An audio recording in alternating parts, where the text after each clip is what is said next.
estadounidenses sobrevuelan Japón. En refugios como este se hacinan numerosos niños. El 9 de agosto estuvimos en el refugio más tiempo de lo habitual. Decían que acababa de caer una nueva bomba en Hiroshima. En el avión apenas son conscientes de las consecuencias del lanzamiento. Nos limitábamos a seguir la ruta aérea. Solo queríamos deshacernos de aquella cosa. Aquella cosa no contenía uranio como la bomba de Hiroshima, sino plutonio. Desarrollarla había costado miles de millones. Lo interesante es que ya tenían una bomba atómica, la de Hiroshima. Aún así, todos los esfuerzos se dirigieron a la bomba de plutonio. ¿Cree que no la iban a emplear también? Es una pregunta interesante.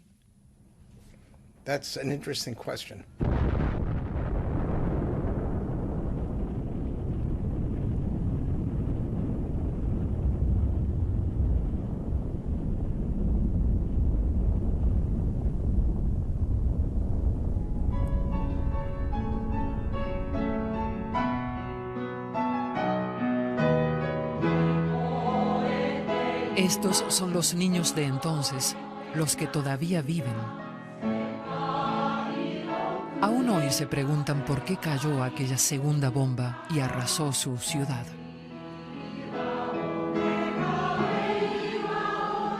¿Oyes las palabras de las víctimas? Cantan. ¿Aún resuenan en tus oídos? Mundo, no dejes que vuelva a suceder nada parecido. La vida, el amor, todo se apaga. Mundo, recuerda a las víctimas de la bomba atómica. Desde entonces, nuestro mundo tiene un color triste.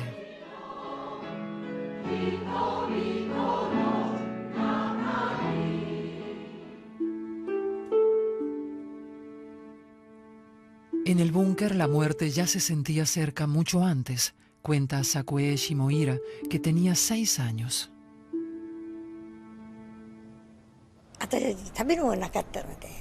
Todos los días pasábamos hambre. Incluso había madres jóvenes que ni siquiera tenían leche para sus bebés. Una vez, uno gritó tanto que alguien le riñó, pues en el refugio había que guardar silencio. «¡Calla!», le susurró la madre, mientras le tapaba la boca con la mano con tal fuerza y desesperación que lo asfixió. Así era la guerra. Al final, la cabecita del bebé colgaba de lado. Fue allá atrás, dice Michiaki Ikeda. Aquel fue el punto sobre el que explotó la bomba, el epicentro. Incluso el hospital universitario en la periferia quedó destrozado por la bomba. Aquí trabajaba la madre de Ikeda. Estaba en la azotea recogiendo metralla con un amigo.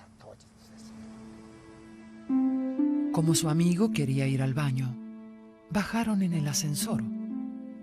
Eso les salvó la vida a los dos. Cuando se abrió la puerta del ascensor y salimos corriendo al pasillo, de repente se produjo un rayo increíblemente luminoso. Entonces me desmayé. El relámpago también llega hasta el refugio bajo tierra en que Sakue aguarda encogida con su hermana y un bebé. La onda expansiva los arroja contra la pared.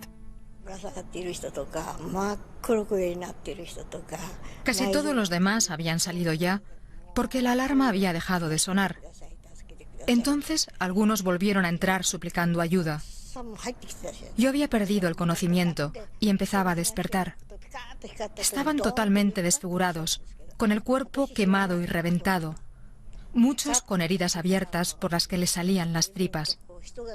Suplicaban agua o morir sin sufrir más. Muchos murieron delante de nuestros ojos, pero yo solo buscaba a mi hermana y al bebé.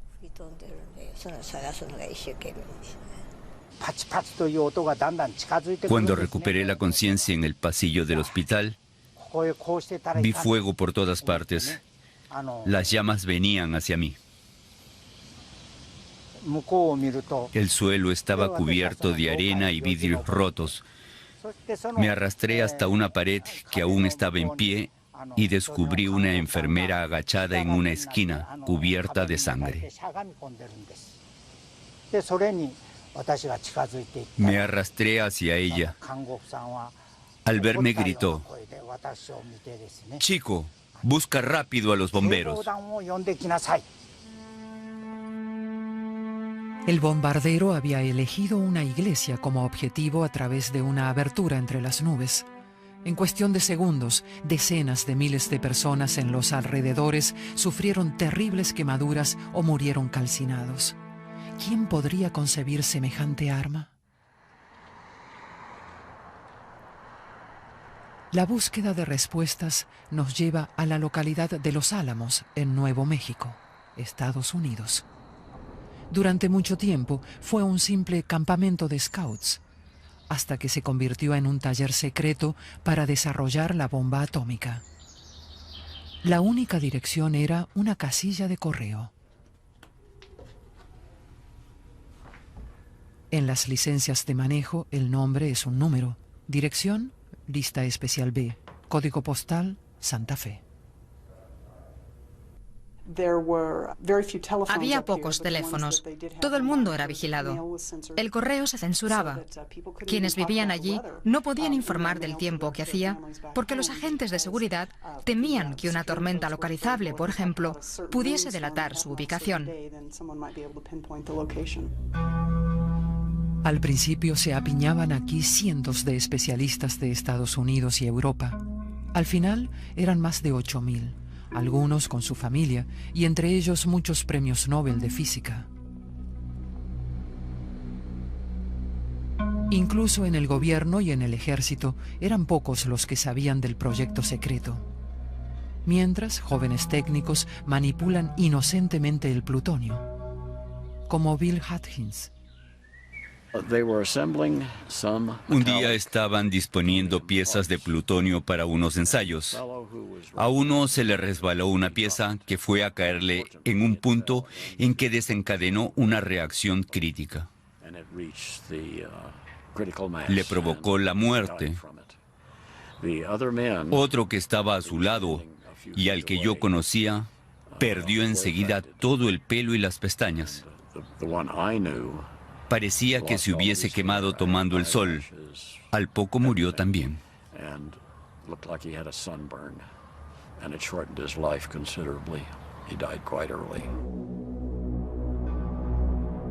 El 16 de julio de 1945, los trabajadores dejan caer la primera bomba de plutonio desde la altura de detonación deseada en el desierto de Nuevo México. La prueba es complicada, pues hay que prender 2 toneladas de material inflamable alrededor del núcleo de la bomba en una milésima de segundo.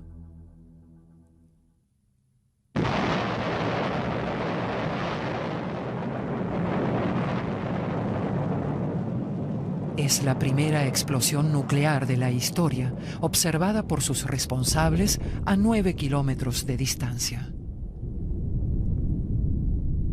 Luego se extiende la noticia de que en el desierto ha explotado un depósito de municiones.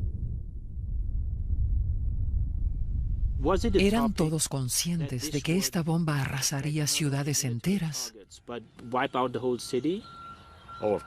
Sí, desde luego. Después de la prueba sabían lo destructiva que sería la bomba. Ante los restos de la torre de acero devastada posan los jefes Robert Oppenheimer y el general Leslie Groves. Pero dentro de Los Álamos también hubo voces críticas. Muchos científicos solo querían demostrar a los japoneses lo que les podía pasar, pero Oppenheimer detuvo su petición al gobierno. Los críticos se quedan solos. Estados Unidos, como leen más tarde, no tiene bombas que desperdiciar. Pero, ¿por qué tuvieron que ser 2 bombas? Había dos tipos de bomba nuclear. Teníamos la bomba de uranio y la de plutonio. Si además hubiésemos tenido torio, tal vez habríamos elegido una tercera ciudad. Pero los políticos y estrategas militares estadounidenses, que estaban al corriente, consideraban importante probar la bomba de plutonio, ya que era el tipo de bomba que íbamos a fabricar más. El mayor esfuerzo en Los Álamos se dirigió a la tecnología de implosión aplicada en Nagasaki. Se tomó como un desafío, porque ofrecía un modo mucho más eficiente de hacer detonar tanto uranio como plutonio. Ese era el futuro.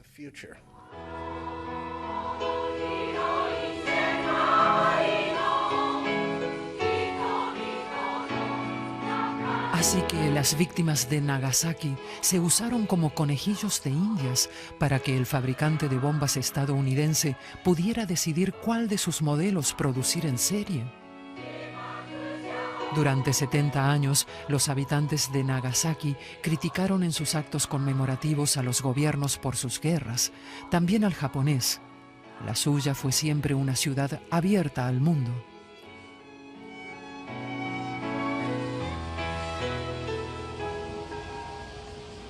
Incluso durante los siglos en que Japón se cerró al mundo, aquí siguió habiendo representación comercial europea e iglesias cristianas que también ardieron bajo la bomba. Al principio en Estados Unidos se dijo que la bomba solo alcanzaría instalaciones militares, así que luego prefirió hablarse de objetivos duales. El objetivo no eran fábricas de armamento, sino ciudades enteras. También es significativo que se decidiese lanzar ambas bombas por la mañana. Querían que hubiese la mayor cantidad de gente posible en la calle. La Guerra del Pacífico fue una guerra a la desesperada. Japón sacrificó a niños piloto en ataques kamikaze. Los estadounidenses morían en sangrientas batallas en la isla. Temían que invadir Japón provocaría innumerables bajas. Por eso confiaban en el mismo aliado que contra la Alemania de Hitler, Joseph Stalin. En la conferencia de Potsdam, con el Reino Unido y Estados Unidos, Stalin se entera del proyecto nuclear estadounidense gracias a un espía. Pero hace como si no supiera nada. El presidente de Estados Unidos, Harry Truman, quiere que Stalin firme un ultimátum a Japón, pero teme que se niegue porque entre la Unión Soviética y Japón hay un pacto de neutralidad. Cuando Stalin le dijo que a mediados de agosto intervendría en la guerra, Truman escribió en su diario: "Los japos están acabados". Sabía que eso significaba el final de Japón. Sus servicios secretos llevaban meses diciéndolo. Pero de repente Truman se desvía de su plan e incluso evita que Stalin firme. ¿Por qué? Porque ese 16 de julio, Truman recibe un mensaje crucial del general Groves desde Los Álamos.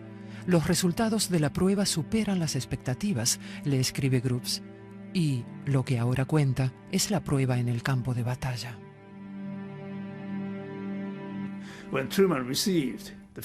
Cuando Truman recibió ese primer mensaje sobre el éxito de la detonación de la bomba, anotó: "He recibido grandes noticias. La bomba es tan potente que ha derretido una torre de acero". Y a continuación añade: "Pero solo la emplearemos contra objetivos militares. Somos una nación civilizada. No la vamos a lanzar contra mujeres y niños". Imagínese, semejante arma destructiva lanzada en medio de una gran ciudad. ¿Cómo no iba a afectar a mujeres y niños? El proceso de negación de la realidad había empezado.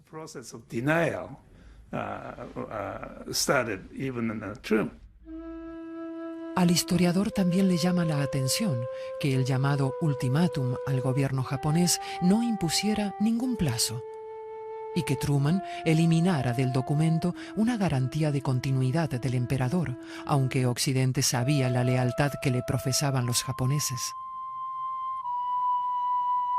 Mientras, los diplomáticos de Tokio se dirigieron a un posible mediador que les parecía neutral, Joseph Stalin. Stalin habló con Truman y dijo literalmente, tenemos que adormecer a los japoneses. Quería aplazar la capitulación de Japón para ganar tiempo y enviar a sus tropas a la guerra en Asia. Y Truman también quería ganar tiempo para poder lanzar la bomba. En esta granja, en el estado de Indiana, uno de los últimos testigos aún vivos que iba a bordo del bombardero recuerda aquel tiempo. William Burney, de 93 años, en el nuevo equipo del bombardero en la base naval de Utah, era responsable del radar de a bordo.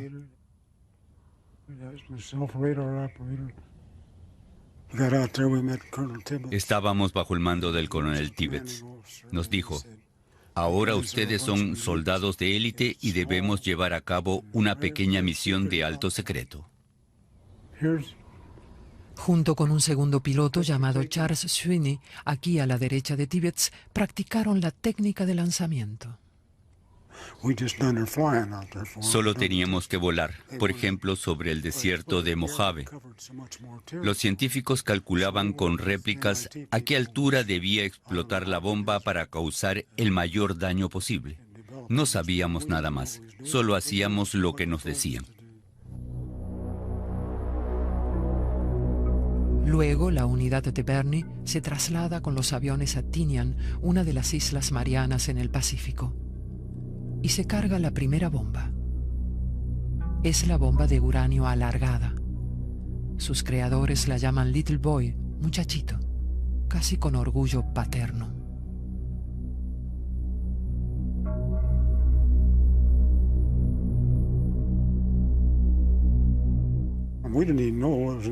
No teníamos ni idea de que era una bomba nuclear.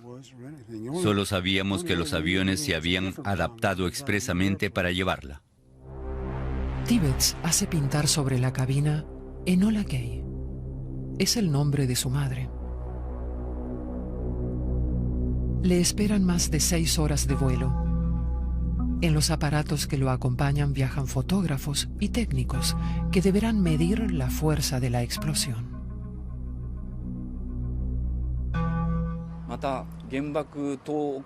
También se enviaron aviones para observar el tiempo. Luego, antes de lanzar la bomba, los técnicos enviaron sondas de radio para medir la onda expansiva y la radiación. También eso evidencia en qué medida se procuró estudiar de varios modos los efectos de la nueva bomba.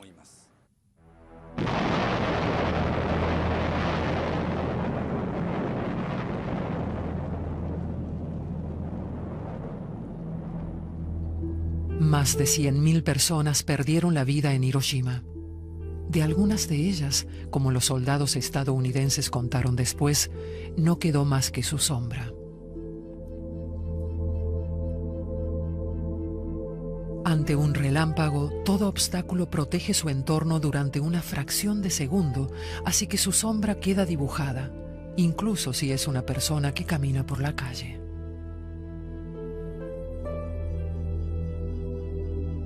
Peatones en el puente, 0,6 millas al suroeste del epicentro, anotaron las autoridades estadounidenses y lo mantuvieron en secreto durante décadas. La noticia de que Hiroshima ha sido destruida llega al presidente Truman en el barco en que regresa a su país de la conferencia de Potsdam.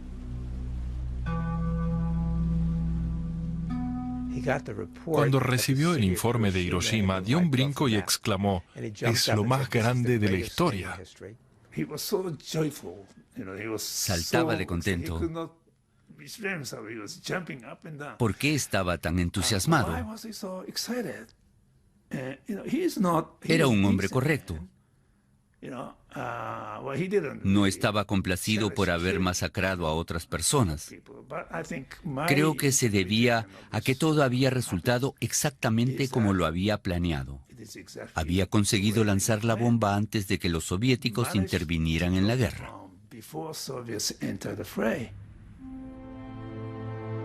Truman se ve ya ganador de la carrera bélica que había comenzado en Potsdam. También Stalin piensa que Truman le ha dejado fuera y está frustrado. Hasta que, gracias a las nuevas noticias de Tokio, recupera las esperanzas.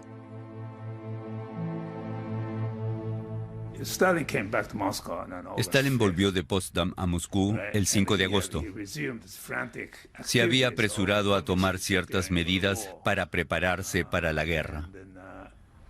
El 6 de agosto, tras Hiroshima, en su agenda no se lee nada. Eso muestra lo conmocionado que estaba. Pensaba que todo había terminado, que habían perdido. Estaba seguro de que Japón capitularía. Y justo entonces volvió el embajador japonés y pidió a Stalin que actuara de mediador. Este reaccionó de inmediato y ordenó atacar Japón 48 horas antes de lo previsto.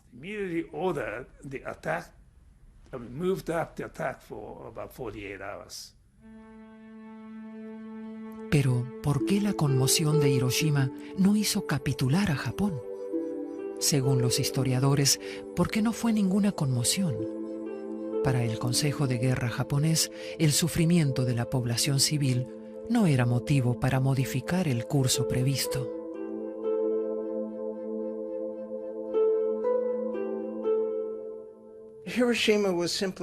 Hiroshima era simplemente una ciudad destrozada más. Antes ya habían sido arrasadas otras 68. Esta vez había sido una sola bomba, pero el efecto era el mismo. El auténtico golpe para Japón fue que la Unión Soviética entrara en la guerra.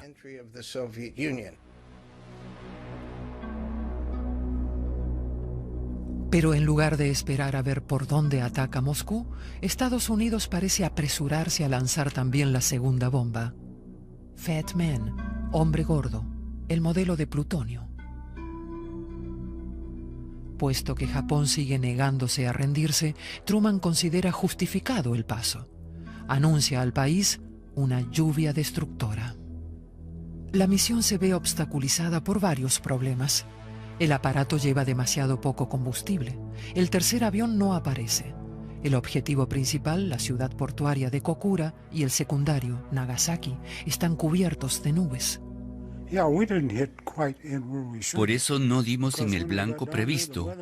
Habíamos tenido que usar el radar y hasta el último momento el encargado de la bomba no pudo actuar. Veía la ciudad, pero no el centro. Aún así, la bomba cubrió un gran territorio.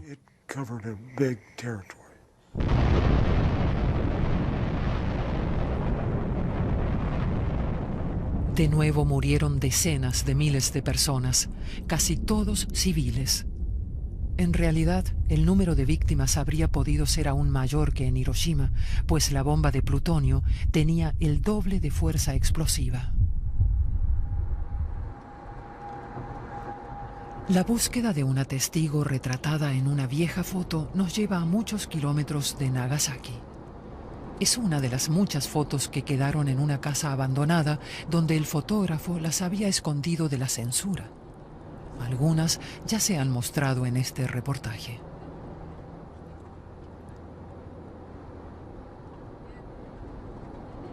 Pero la última foto no se comprende sin conocer una historia. La de la señora Chieko Ryu, que vive en una pequeña residencia de ancianos y que no habló de la guerra durante décadas. También Chieko sobrevivió en un búnker. Luego encontró a su madre, que no había ido con ella convertida en un montón de cenizas.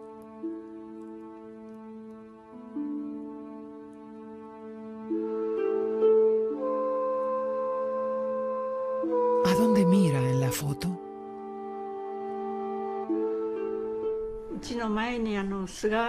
La casa vecina pertenecía a un médico. Tenía su propio refugio. Mi padre pensó que tal vez todavía había alguien allí. Y así fue. Sacó a una niña que seguía con vida.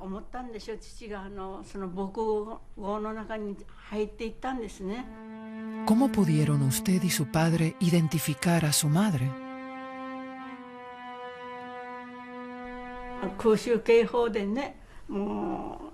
La reconocimos por un pasador de carey para el cabello que le regalé y por restos del vestido que aún se distinguían. Entonces siempre llevábamos muchas capas de tela alrededor del cuerpo para protegernos del fuego de las bombas. La señora Ryu explica que tuvo que despedirse de su madre entre los cascotes. No podíamos hacer nada más. Ni siquiera pudimos conservar algo en lo que sepultarla. No teníamos ninguna vasija para ello.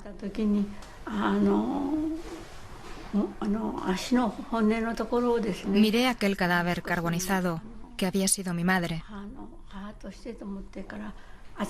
Le rocé un pie y se desintegró. Se deshizo como arena seca. Se convirtió en polvo, sin más. Solo le queda un pequeño altar para honrar a su madre. Y su humildad ante los dioses, dice, por permitirle vivir tanto tiempo. Desde entonces agradecí cada día en que tuve salud. Mi madre rezaba muy a menudo. Creo que solo por eso sigo estando aquí.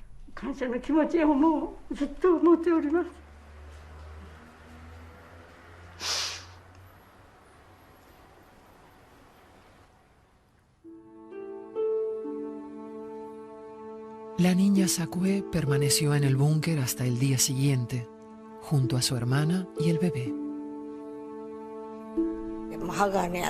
Nos castañeaban los dientes, nos aferramos unos a otros durante toda la noche y gritamos: «Mamá, mamá, ven rápido, por favor». Pero nadie vino a socorrernos.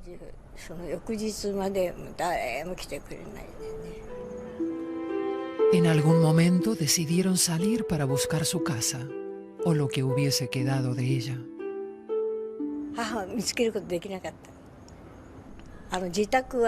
Al principio no encontramos a nuestra madre, que había muerto a unos cientos de metros de la casa. En el lugar donde había estado la vivienda, solo encontramos los restos de nuestra hermana mayor, cuyo bebé estaba con nosotras. Estaba acostada boca abajo y tenía las manos delante del rostro. No sabíamos quién era. Solo cuando giramos el cuerpo con cuidado y pudimos separar las manos, la reconocimos por la forma de los ojos.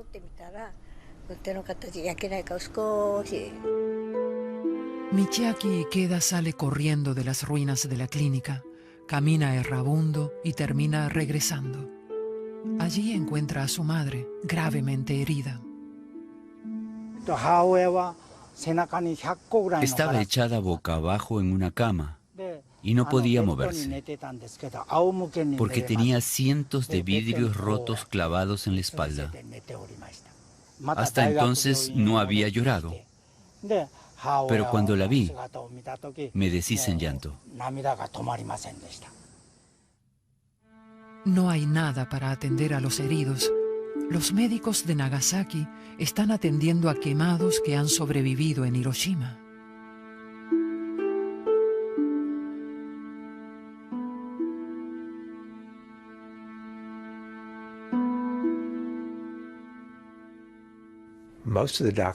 La mayoría de los médicos y enfermeras estaban muertos y los hospitales destrozados. Apenas había medicamentos. En el mejor de los casos tenían remedios caseros, aunque las víctimas sufrían quemaduras terribles. Mientras tanto, en la bahía de Tokio, Japón confirma su derrota. El 2 de septiembre de 1945 firma la capitulación en un acorazado estadounidense. En lo sucesivo, el general Douglas MacArthur gobernaría el país. El ministro de Exteriores japonés asiste a la ceremonia. Al final había sido el propio emperador quien ordenó rendirse a su enfrentado Consejo de Guerra. El gobierno de Estados Unidos se vanaglorió de que las bombas nucleares habían traído la paz. La versión oficial de que ambas bombas eran necesarias para obligar a Japón a capitular no se corresponde ni con los hechos ni con la cronología del proceso de la rendición. Los japoneses llevaban semanas, si no meses, tratando de negociar la capitulación.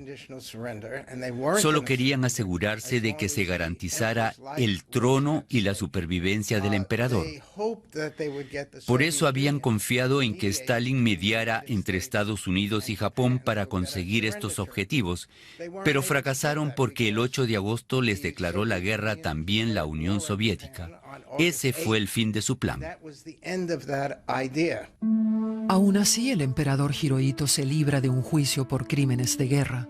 Solo tuvo que renunciar a su estatus de Dios. Pero también él aseguró a su pueblo que las bombas habían sido la causa de la derrota, lo que le aportó la ventaja de que casi nadie habló de su responsabilidad en la guerra. Ambos, Hirohito y Truman, utilizaron el mito de las bombas decisivas. Truman escribió más tarde que le había costado muchísimo tomar la decisión de lanzar las bombas. Pero si realmente hubiese tenido tanto interés en evitarlo, ¿por qué no hizo firmar a Stalin la declaración de Potsdam? Era consciente de lo mucho que Japón confiaba en Stalin. Además, se sabía el gran interés que los japoneses tenían en salvar a su casa imperial. ¿Por qué Estados Unidos no garantizó antes esa posibilidad? Habrían sido dos alternativas para terminar la guerra sin las bombas atómicas, pero ambas se impidieron conscientemente. Por eso creo que en el momento de la declaración de Potsdam, ya estaba decidido lanzar las bombas atómicas.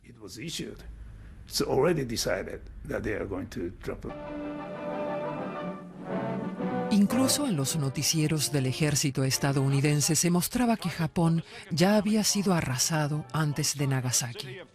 Justo al finalizar la guerra, se dijo que casi todas las grandes ciudades, desde Osaka hasta Tokio, habían sido destruidas.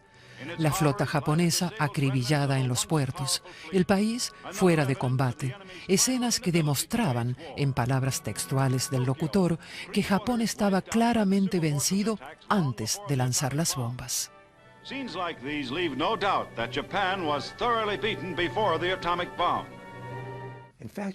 También casi todos los generales y almirantes estadounidenses que consiguieron el rango de 5 estrellas en la guerra declararon a su término que el bombardeo había sido militarmente innecesario o moralmente reprobable.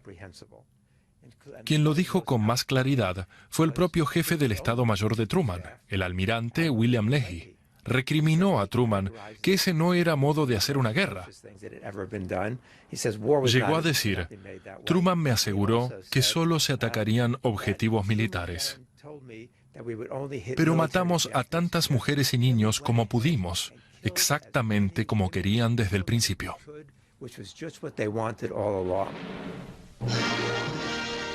Pero ya en el primer aniversario, cuando la nación conmemora la victoria, no queda ni rastro de las dudas sobre el sentido de lanzar las bombas. Hace un año terminó la mayor de todas las guerras, se aseguró. Y no porque a los japoneses les faltaran armas o soldados. Junto a imágenes de archivo se habla de grandes ejércitos y arsenales.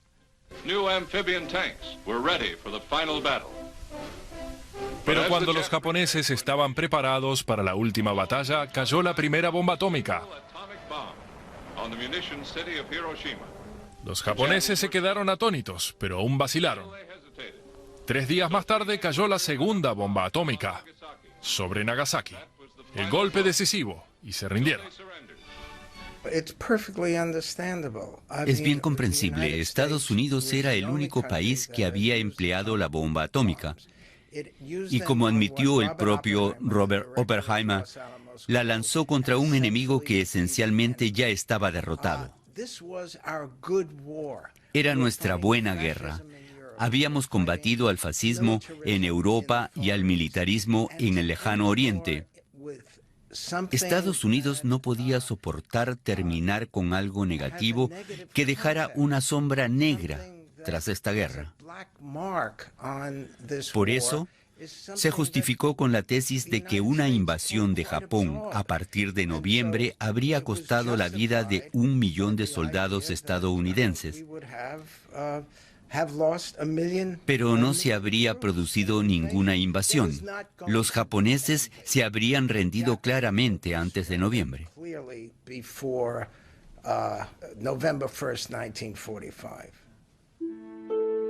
Para las víctimas de la radiación, el fin de la guerra apenas supuso un alivio.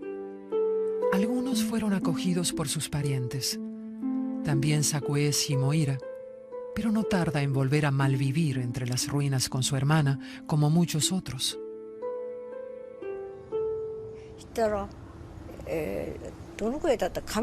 Se me cayeron los cabellos y me sangraba la nariz. Yo no me daba cuenta hasta que la sangre caía en mi ropa y veía las manchas. Entonces los otros niños me dijeron: no te acerques, eso es muy raro y asqueroso. Los pocos voluntarios se dan cuenta que el número de muertes entre los sobrevivientes aumenta rápidamente, pero ya no solo a causa de las heridas, sino también porque cada vez más niños se tiran al tren. Mi hermana me dijo: sería mejor que muriésemos y fuésemos al lugar donde está nuestra madre. Traté de quitarle la idea de la cabeza, pero un día no regresó a casa y la encontré en las vías.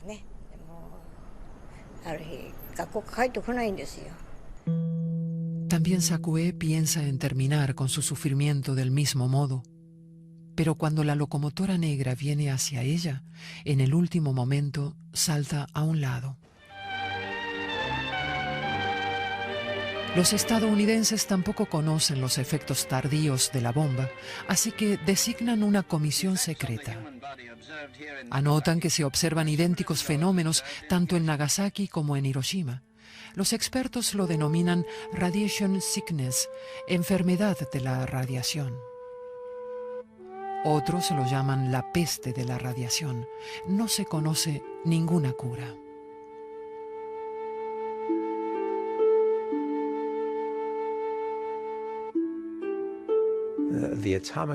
La comisión que los estadounidenses nombraron tras la guerra podía examinar a las víctimas, pero no tratarlas. Cuando morían, a menudo se enviaban sus restos a Estados Unidos para seguir investigando.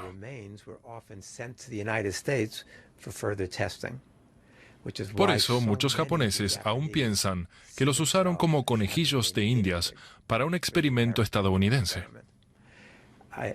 Tengo muchos amigos entre los supervivientes. Muchos cuentan que entonces los trataron de forma terrible.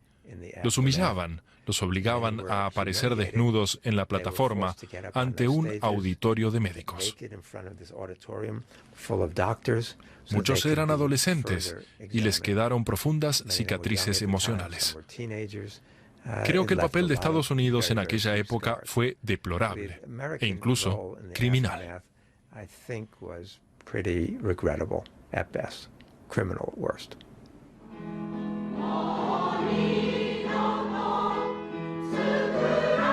Ellos son los pocos que han sobrevivido hasta hoy, a pesar de los traumas y diagnósticos de cáncer, y a pesar de una infancia en que muchos de ellos se vieron repudiados como leprosos, incluso por sus compatriotas.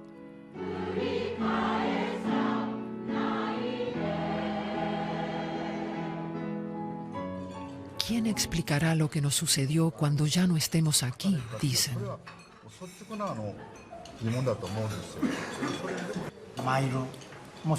Creo que efectivamente fuimos algo así como un objeto de experimentación para los estadounidenses. Ya había caído la bomba sobre Hiroshima. Si no lanzaban la bomba de plutonio, no habría tenido sentido fabricarla. Así que debían actuar con rapidez antes de que Japón se rindiese. Entonces, ¿fueron los estadounidenses los verdugos y los japoneses las víctimas? No, matizan. Eso sería demasiado simple. Suele decirse que somos las víctimas, pero fuimos víctimas de dos verdugos. Víctimas de Estados Unidos y víctimas de nuestro propio gobierno. También Japón tiene responsabilidad en la guerra, entre otras cosas, por no haberse rendido mucho antes. Una última pregunta a los historiadores. 70 años después de la tragedia de Hiroshima y Nagasaki, ¿a quién atribuyen la responsabilidad de las bombas atómicas?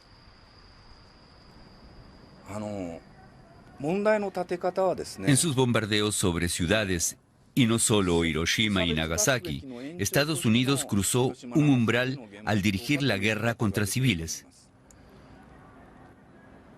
Antes solo lo habían hecho Hitler en Guernica, España, y los japoneses en China. Y Occidente lo había considerado una barbarie.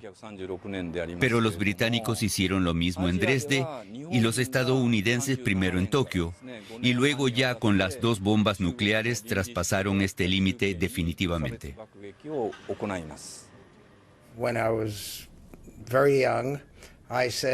Cuando era un joven investigador pensaba que la bomba de Hiroshima tal vez aún se podía justificar, pero no la de Nagasaki.